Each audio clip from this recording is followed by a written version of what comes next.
கர்த்தருடைய பரிசுத்த நாமத்திற்கு மகிமை உண்டாவதாக. ஆண்டவரும் இரட்சகருமாய் இருக்கிற இயேசு கிறிஸ்துவின் விலையேறப்பெற்ற நாமத்தில் உங்களுக்கு எங்களுடைய அன்பின் வாழ்த்துக்கள். ஏதேன் தோட்டம் முதல் பெத்லகேம் கிராமம் வரை நிகழ்ந்த அதிசயமான பிறப்புகளை குறித்து தியானித்து வருகிறோம்.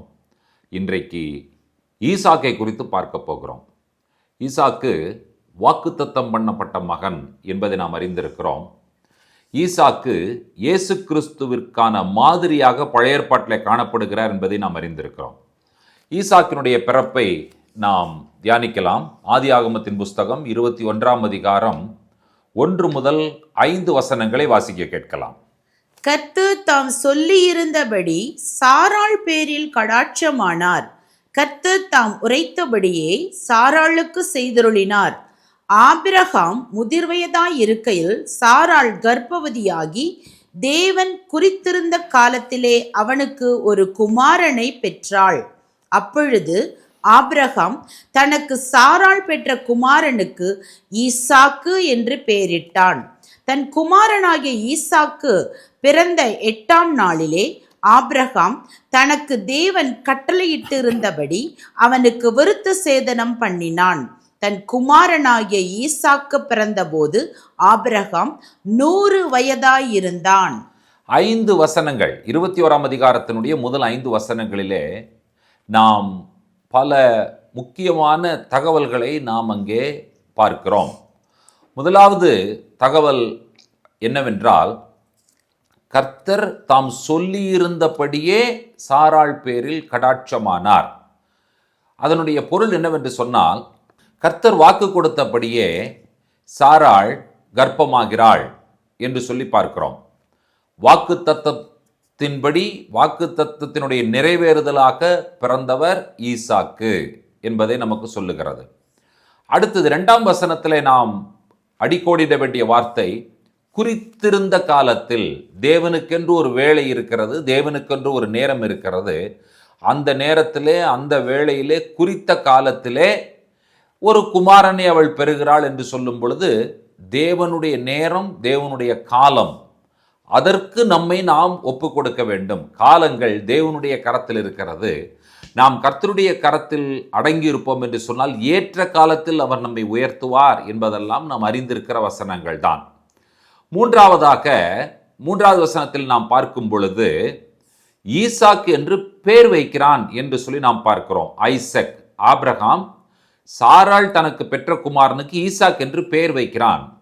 அடுத்ததாக நாம் பார்க்கக்கூடிய அடுத்த விஷயம் என்னவென்று சொன்னால், கர்த்தருடைய கட்டளையை ஆபிரகாம் ஈசாக்கினுடைய வாழ்க்கையிலே நிறைவேற்றுகிறார். 8ஆம் நாளிலே விருத்த சேதனம் பண்ணப்படுகிறார் ஈசாக்கு என்பதை நாம் அறிந்திருக்கிறோம். 5வது வசனத்தில் ஆபிரகாமுக்கு 100 வயது என்று சொல்லும் பொழுது, ஒரு முதிர்ந்த வயதிலே ஒரு செஞ்சுரி, அந்த டைமில் ஈசாக்கு ஆபிரகாமுக்கு பிறக்கிறார் என்கிற காரியங்களை எல்லாம் நாம் அறிந்திருக்கிறோம். இப்பொழுது அநேகருடைய கேள்வி என்னவென்று சொன்னால், ஈசாக்கா இஸ்மவேலா என்கிறதான ஒரு கேள்வி. அடுத்தபடியாக இன்றைக்கு வரைக்கும் கிறிஸ்தவர்களுடைய மனதில் பதிந்த ஒரு விஷயத்தை நான் உங்கள் முன்பாக வைக்க விரும்புகிறேன். இஸ்மவேலும் ஈசாக்கும் சகோதரர்கள் என்று சொல்லியும் மக்கள் புரிந்திருக்கிறார்கள். அடுத்தபடியாக கிறிஸ்தவர்களுடைய தவறான ஒரு புரிந்து கொள்ளுதல் என்னவென்று சொன்னால், இஸ்லாமியர்கள் அல்லது இஸ்மவேலர்கள் வணங்குகிற கடவுளும் யெகோவா தேவனும் ஒரே தேவன்தான். அவர்கள் சொல்லுகிற அந்த நாமமும் பிதாவாகிய தேவனும் ஒன்றுதான். அப்போது இஸ்மவேலர்களும் கிறிஸ்தவர்களும் அல்லாவிட்டால் யூதர்களும் வணங்குகிற கடவுள் ஒரே கடவுள் தான், பிதாவாகிய தேவனைத்தான் அவர்களும் தொழுது கொள்கிறார்கள் என்று சொல்லுகிறார்கள். இது முற்றிலும் தவறு. நான் சில விஷயங்களை உங்கள் முன்பாக சொல்லப் போகிறேன். அவைகளிலிருந்து நீங்கள் சில விஷயங்களை நன்றாக புரிந்து கொள்ளப் போகிறீர்கள். முதலாவது நாம் வாசிக்க வேண்டிய வசனம் என்னவென்று சொன்னால், ஆதியாகமம் 16ஆம் அதிகாரம் 16வது வசனம். ஆகார் ஆபிராமுக்கு இஸ்மவேலை பெற்றபோது ஆபிராம் 86 வயதாயிருந்தான். இதில் இருக்கிற 3 நபர்களை நீங்கள் கவனிங்கள். ஒருவருடைய பெயர் ஆபிராம், அடுத்ததனுடைய பெயர் இஸ்மவேல் என்று சொல்லப்பட்டிருக்கிறது. மூன்றாவது ஆகாரை பற்றி சொல்லப்பட்டிருக்கிறது. ஆகார், ஆபிராம், இஸ்மவேல். ஆகார் ஆபிராமுக்கு இஸ்மவேலை பெற்றாள் என்ற தகவலை நாம் புரிந்திருக்கிறோம். அப்பொழுது அப்படி என்று சொன்னால் நாம் என்ன புரிகிறோம் என்று சொன்னால், இஸ்மவேலினுடைய தகப்பன் ஆபிராம் என்பதை நாம் அறிந்திருக்கிறோம். இப்பொழுது அடுத்த வசனத்தை நாம் வாசிக்க கேட்கலாம். ஆதியாகமத்தின் புஸ்தகம், நாம் ஏற்கனவே வாசித்த வேத பகுதி, ஆதியாகமம் 21 அதிகாரம் 2 வசனம்.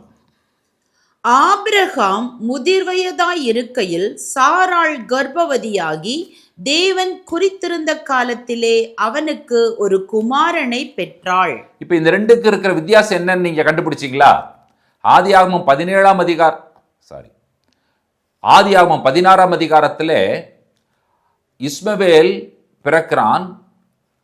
ஆகார் ஆபிராமுக்கு இஸ்மவேலை பெறுகிறாள். ஆதியாகமம் 21 அதிகாரத்திலே சாராள் ஆபிரகாமுக்கு ஈசாக்கை பெறுகிறாள். எத்தனை பேருக்கு இந்த வித்தியாசம் புரிந்தது? இப்போ புரிந்து கொள்ளும் வகையிலே சொல்ல வேண்டும் என்று சொன்னால், ஈசாக்குடைய அப்பாவும் இஸ்மவேலுடைய அப்பாவும் வேற வேற, ரெண்டு பேரும் ஒருவர் இல்லை. ஈசாக்கை கூப்பிட்டு உங்களுடைய அப்பாவுடைய பெயர் என்ன என்று கேட்டால் ஈசாக் என்ன சொல்லுவார்? ஆபிரகாம். இஸ்மவேலை கூப்பிட்டு உன்னுடைய தகப்பனுடைய பெயர் என்ன என்று கேட்டால் அவர் சொல்லுவார் ஆபிராம். ரெண்டுக்கும் பெரிய வித்தியாசம் இருக்குங்க. சரீர பிரகாரமாக பார்க்கும் பொழுது பிசிக்கலி ரெண்டும் ஒரே ஆள் தான், அதை நான் ஒத்துக்கொள்கிறேன். ஆனால் எத்தனை பேர் நீங்கள் புரிந்து கொள்ளுகிறீர்கள்? இஸ்மவேல் ஆபிராமுக்கு பிறக்கும் பொழுது ஆபிரகாமினுடைய சரீரத்திலே தேவனுடைய உடன்படிக்கை முத்திரிக்கப்படவில்லை. தேவனுடைய அந்த உடன்படிக்கை ஆகிய விருத்த சேதனத்தினுடைய அடையாளம் ஆபிரகாமினுடைய சரீரத்திலே போடப்படுவதற்கு முன்பாக இஸ்மவேல் பிறந்தவர். அப்போ அவர் விருத்த சேதனத்திற்குள்ளான மகன் இல்லை, அந்த உடன்படிக்கைக்குள்ளான மகன் அவன் இல்லை. ஆபிராம் என்று அவனுடைய பெயர் இருக்கிறது. ஆபிராம் ஆபிரகாமாக மாறுகிறார், சாராய் சாராவாக மாறுகிறாள்.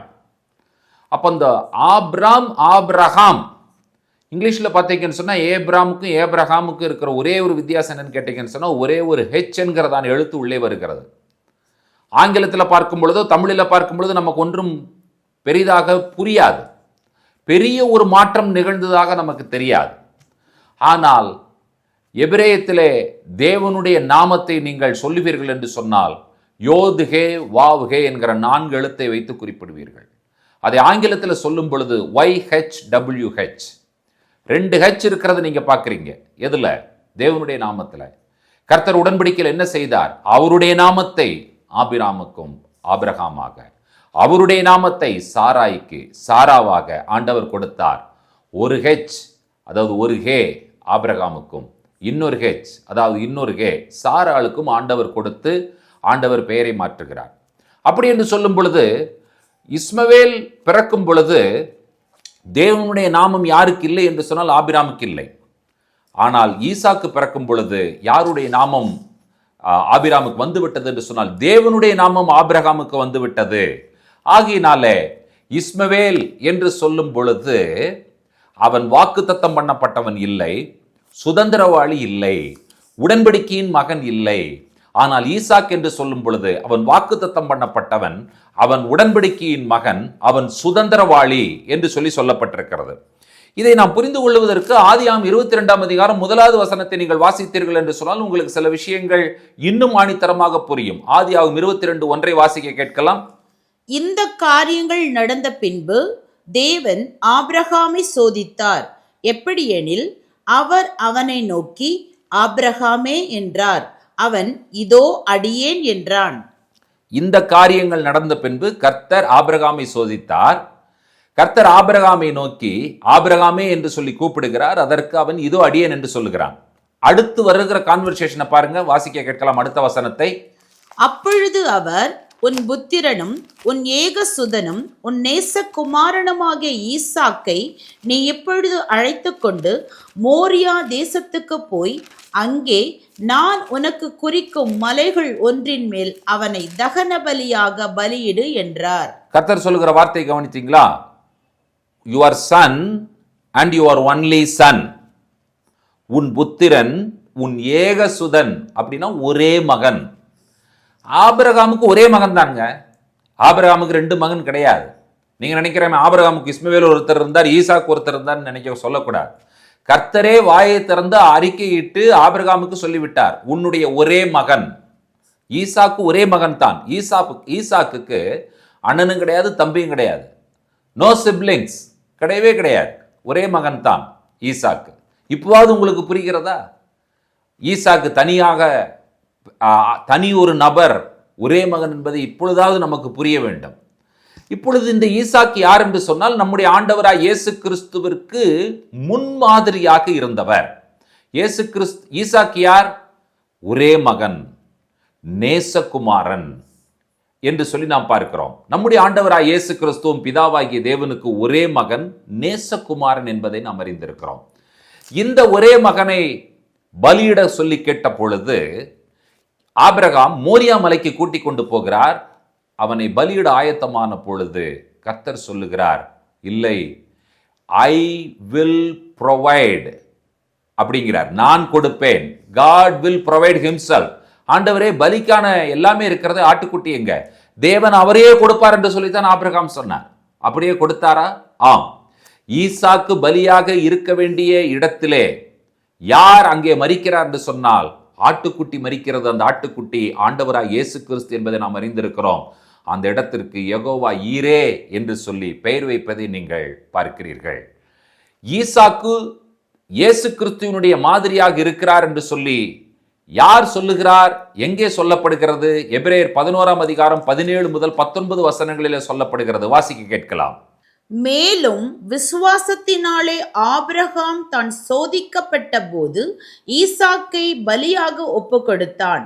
ஈசாக்கினிடத்தில் உன் சந்ததி விளங்கும் என்று அவனோடே சொல்லப்பட்டிருந்ததே. இப்படிப்பட்ட வாக்குத்தத்தங்களை பெற்றவன் மரித்தோரிலிருந்து எழுப்ப தேவன் வல்லவராய் இருக்கிறார் என்றெண்ணி தனக்கு ஒரே பேரானவனையே பலியாக ஒப்பு கொடுத்தான்.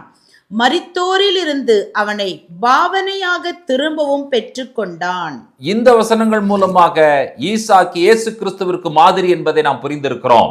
ஈசாக்கு ஆபிரகாமினுடைய எண்ணத்தில் மரித்தார், அடக்கம் பண்ணப்பட்டார், மோரியா மலையிலே உயிரோடு எழுந்தார்.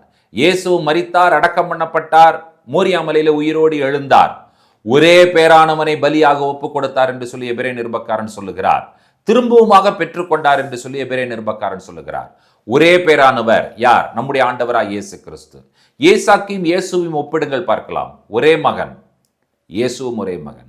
நேசகுமாரன், இயேசுவும் நேசகுமாரன். ஈசாக்கினுடைய பத்தும் ஒரு மிராக்கிள் தான்.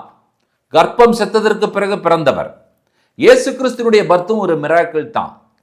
கன்னியாயிருக்கும் பொழுது கற்பந்தரிக்கப்பட்டு பிறந்தவர். கடைசியாக ஒரு உதாரணத்தை சொல்லுகிறேன், ஒரு ஒற்றுமையை சொல்கிறேன், கவனிங்கள். ஆபிரகாம், ஈசாக், யாக்கோபு முற்பிதாக்கள். இதுல ஈசாக்குக்கு மட்டும்தான் ஒரே மனைவி, இயேசு கிறிஸ்துவுக்கு ஒரே மனைவி நீங்களும் நானும் தான். அற்புதமாக பிறந்தவர் உங்களையும் என்னையும் மணவாட்டியாக தெரிந்து கொள்வதற்காக இந்த உலகத்தில் பிறந்தாரே, அந்த ஆண்டவராய் இயேசு கிறிஸ்துவை நம்முடைய மணவாளனாக நாம் இந்த கிறிஸ்துமஸ் தினத்தில் பார்க்கும் பொழுது, எனக்காக ஒருவர் பிறந்திருக்கிறார், அவர் மணவாளனாக பிறந்திருக்கிறார் என்பதே இந்த கிறிஸ்துமஸில் நாம் பெற்றுக்கொள்ளக்கூடிய, அறிக்கை செய்யக்கூடிய ஒரு அற்புதமான நற்செய்தி. ஆசீர்வாதமான கிறிஸ்துமஸாக இருப்பதற்கு எங்களுடைய அன்பின் வாழ்த்துக்களை நாங்கள் தெரிவித்துக் கொள்கிறோம். ஜெபிப்போம். இரக்கத்தில் ஐஸ்வர்யம் உள்ள எங்கள் அன்பின் ஆண்டவரே, இந்த நல்ல சமயத்தை உம்முடைய கரத்தில் நாங்கள் ஒப்புக் கொடுக்கிறோம். ஈசாக்கு ஒரு அற்புதமான பிறப்பு, அதே போல எங்களுடைய ஆண்டவராய் இயேசு கிறிஸ்துவினுடைய பிறப்பும் ஒரு அற்புதமான பிறப்பு. இந்த பிறப்பை நாங்கள் அறிக்கை செய்கிறோம். இயேசு கிறிஸ்து மணவாளனாக எங்களுக்காக பிறந்திருக்கிறார் என்பதே மாபெரும் நற்செய்தி. அந்த நற்செய்திக்காய் நன்றி சொல்லுகிறோம். துதி கன மகிமை உமக்கே ஏறெடுக்கிறோம். இயேசு கிறிஸ்துவின் வல்லமுள்ள நாமத்தில் வேண்டிக் கொள்கிறோம் பிதாவே. ஆமேன், ஆமேன், ஆமேன். கர்த்தர் நம்மை நிறைவாய் ஆசீர்வதிப்பாராக. ஷலோம்.